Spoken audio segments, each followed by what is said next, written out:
बिस्मिल्लाहिर्रहमानिर्रहीम। अस्सलाम वालेकुम। कैसे हैं जी आप सब? अल्लाह ताला आप सबको बरकत वाला सेहत वाला रिज़्क़ अता फ़रमाए, आमीन। तो जब कभी खुशक कबाब खाने को दिल ना करे तो जल्दी से ग्रेवी वाले मलाई सीख कबाब बना लें। यहाँ मेरे पास फ्रोज़न कबाब हैं और मैंने इसमें 1 चम्मच सब्ज़ मिर्च का पेस्ट, 1 चम्मच लहसुन पेस्ट, ये दोनों चीज़ें डाल दी हैं और इसके साथ धनिया पाउडर, एक हाफ़ टी स्पून ज़ीरा पाउडर और हाफ़ टी स्पून काली मिर्च का पाउडर, ये तीनों चीज़ें भी डाल दी हैं और इनको अच्छी तरह से मिक्स किया है। और इसके साथ मैंने ऑयल गरम करने के लिए रख दिया है। अब उसी ऑयल में मैं ये सारी चीज़ें डाल दूँगी। टाइम की बचत हो जाएगी और दोनों चीज़ें एक साथ ही हमारी जो है ना वो पक जाएंगी, लहसुन वगैरह भी और कबाब भी।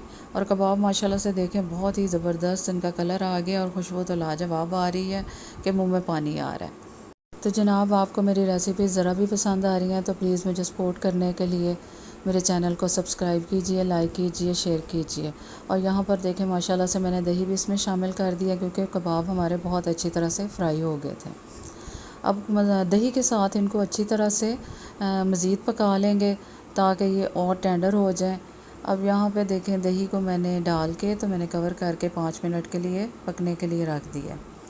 अब जैसे ही दही का पानी खुश्क होगा तो मैं इसके अंदर, मेरे पास घर की मलाई पड़ी हुई है वही मैंने अच्छी तरह से फेंट लिया, वही मैं इसमें डालूँगी। आप बाज़ार की क्रीम भी इसमें डाल सकते हैं, उसके साथ भी बहुत मज़े के बनते हैं, लेकिन मेरे पास अभी वो नहीं थी तो मैं घर वाली मलाई इस्तेमाल कर ली।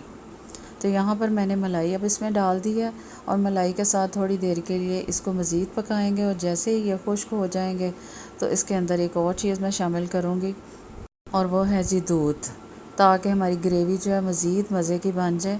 इसके साथ अभी तक मैंने इसमें नमक का इस्तेमाल नहीं किया था। अब नमक और सब्ज़ मिर्च 2 अदद लंबी कटी हुई मैंने इसमें डाल दी है और थोड़ा सा खुशक धनिया भी इसके साथ मैंने और डाल दिया है। थोड़ी सी मेथी का एडिशन की है। तो जी लाजवाब खुशबू और बेहतरीन जायके वाले हमारे कबाब माशाल्लाह से देखे बन के तैयार हो गए हैं। बहुत ही ज़बरदस्त से जायका इनका बनता है, तो आप भी ज़रूर ट्राई कीजिएगा। अचानक से मेहमान आ जाएं या घर वालों के लिए कुछ बनाना पड़े तो झटपट से ये माशाल्लाह बन जाते हैं। तो आप भी ज़रूर ट्राई कीजिए और मुझे दुआओं में याद रखिए। अल्लाह हाफ़िज़।